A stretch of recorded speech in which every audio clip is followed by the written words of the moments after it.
আসসালামু আলাইকুম। সবাই কেমন আছেন? আশা করি সবাই ভালো আছেন। এখন রাত প্রায় 2টা 41 বাজে। সেলাই কাজ শেষ হইছে না? সেলাই কাজ চলতেছে। একেবারে সেহরি খাওয়া-দাওয়া করে ঘুমাবো। এর মধ্যে কারিগরে কাজ করে, কিন্তু সব কাজ তো আর করতে পারে না, নিজেও করা লাগে। এই দেখেন আমি কতগুলা সিলাইছি। সন্ধ্যার নামাজ-টামাজ শেষ করে, হালকা নাস্তা করে আবার শুরু করছি সেলাই কাজ। দেখেন কতগুলো সিলাইছি। আর এখানে আছে, এগুলো সেলাই করব। একেবারে খাওয়া-দাওয়া শেষ করে ইনশাআল্লাহ ঘুমাবো। দেখেন 2টা 43 বাজে গেছে। আসলে ঈদের মধ্যে অনেক চাপ পড়ে, কাজের অনেক ঝামেলা, চাপ থাকে, নিজে করা লাগে, আবার কারিগরে করে।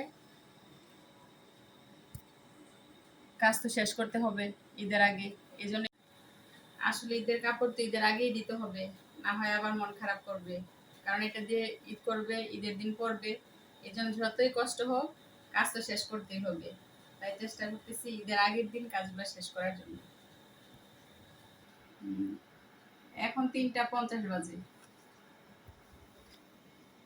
সেহরি খাবো, সেহরি খায়া ঘুমাই যাব। নামাজ তো পড়তে হবে, আল্লাহর রহমতে নামাজ পড়বো। সবাই ভালো থাকবেন। আল্লাহ হাফেজ।